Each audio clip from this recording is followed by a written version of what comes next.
Group 2ல கேட்ட ஒரு HCF and LCM some பார்க்கலாம். இத வந்து எப்படி ஈஸியா சால்வ் பண்ணலாம் அப்படின்னு பார்த்தீங்கன்னா, இதோட சில கண்டிஷன்ஸ் வந்து நீங்க தெரிஞ்சு வச்சுக்கணும். இங்க பாருங்களேன், கொஸ்டின்ல வந்து என்ன கேட்டிருக்கான்? A மற்றும் A+1 இதோட மீப்பெரு பொதுமடங்கு. இதுல வந்து உங்களுக்கு என்ன தெரிஞ்சிருக்கணும் அப்படின்னா, ஒரு தொடர்ந்த இரு எண்களின் பெருக்கல் பலன் வந்து அந்த 2 எண்ணோட எல்சிஎம்‌க்கு சமம் அப்படிங்கிறத நீங்க தெரிஞ்சு வச்சுக்கணும். அதாவது எக்ஸாம்பிளுக்கு 0,1ன்னு எடுத்தீங்கன்னு வைங்களேன், இதோட எல்சிஎம் வந்து 0.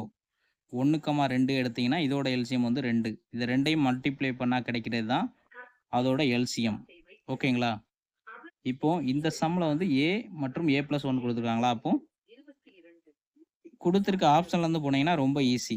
இப்போ 2550 தான் ஆன்சர்ன்னு எனக்கு தெரியுங்கிறதுனால, இதுலேருந்து போறேன்னு வைங்க. இல்லன்னா ஒவ்வொரு நம்பரா நீங்க செக் பண்ணணும். இப்போ இத 2ஆல பாத்துங்க. சாரி 5ஆல பாருங்களேன். 5ஆல அடி குடுத்தீங்கன்னா, 5 25 ஓரஞ்சு 5 510 மறுபடியும் 5ஆல அடி குடுத்தா 0 ஈரஞ்சு 10. மறுபடியும் 2ஆல அடி குடுத்தீங்கன்னா, 2 10 2 2. அப்போ 5 25 25 2 50 51. 2ம் அடுத்தடுத்த நம்பர் வருதா?